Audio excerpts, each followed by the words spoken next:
हाल ही में पप्पू यादव खराब स्वास्थ्य होने के कारण अपना इलाज कराकर लौटे हैं, जहां डॉक्टर ने उन्हें 2 महीने तक का बेड रेस्ट करने को कहा है। इसके बाद भी देखा जा रहा है कि अपनी स्वास्थ्य का बिना ख्याल रखे पप्पू यादव बिहार में हो रही आपराधिक घटनाओं का जायजा लेने पीड़ित परिवार से मिलने पहुंच रहे हैं। मधुबनी के बेनीपट्टी में जो नरसंहार हुआ, उसी के मद्देनजर सैकड़ों गाड़ियों का काफिला लेकर पप्पू यादव पीड़ित परिवार से मिलने पहुंचे।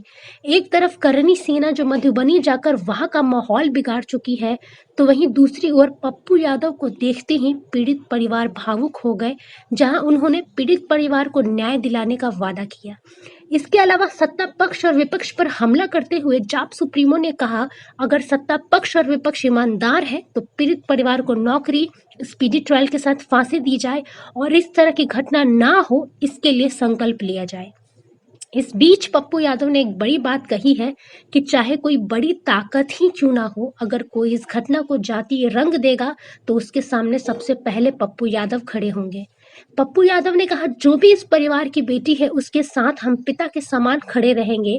जहां 1.5 लाख रुपए पार्टी की तरफ से पीड़ित परिवार को दी गई, इसी के साथ वहां के दोनों भाजपा विधायकों पर भी पप्पू यादव ने जमकर निशाना साधा और कहा कि अपने चाल चरित्र को सुधारिए, अन्यथा प्रदेश में कोई रावण नहीं बचा है। पक्ष और विपक्ष से कहेंगे, यदि ईमानदार हैं तो इस केस में परिवार को नौकरी, अब स्पीडी ट्रायल के साथ फांसी, साजिशकर्ता को सामने लाना और फिर इस तरह की घटना की पुनरावृत्ति नहीं हो, इसके लिए संकल्प लेना, यह मेरा डिमांड है। हम पुरजोर विरोध करेंगे किसी भी जातीय उन्माद को पैदा करने वालों के, चाहे जितनी बड़ी ताकत हो। यदि वो जातीय रंग देगा इस घटना को, हम उसके सामने खड़े हो, उसको पहली गोली हम पर चलाना। यदि आप मदद करना चाहते हैं इस परिवार को, तो उसकी बच्ची के नाम से आप सब लोग मदद करें।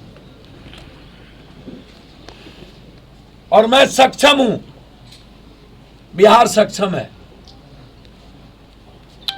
अपनी पंचायत करना भी और अपनी लड़ाई लड़ना भी और अपराधियों को मिटाना भी। पूरी पार्टी इस परिवार के साथ है। हर बच्ची की शादी में जिसके पिता नहीं रहे, बाप के तरह खड़े होकर के जितनी उम्मीदें हो सकती है उससे ज्यादा खड़े होकर के एक पिता की तरह अपनी जो बेटी, हमारी बेटी की जिम्मेदारी होगी वो मैं निभाऊं।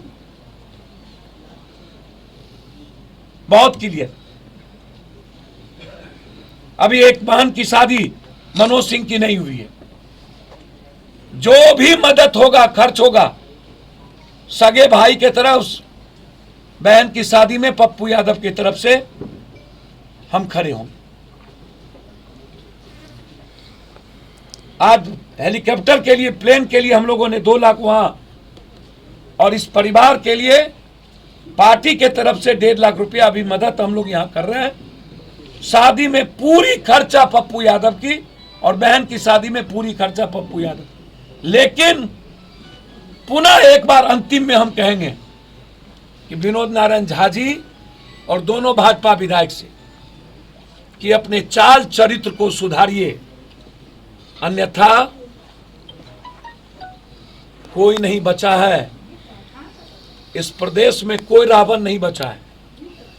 और सेना और नेता से भी कहेंगे, अपने भी चाल चरित्र को सुधारिए और बिहार को खूनी उत्पात से होने से आपको रोकना पड़ेगा। और नीतीश से कहेंगे, ऐसे संगठन पर प्रतिबंध करिए जो समाज और ऐसे लोगों पर जो समाज में नफरत पैदा करके समाज को बांटना चाह रहा है। धन्यवाद।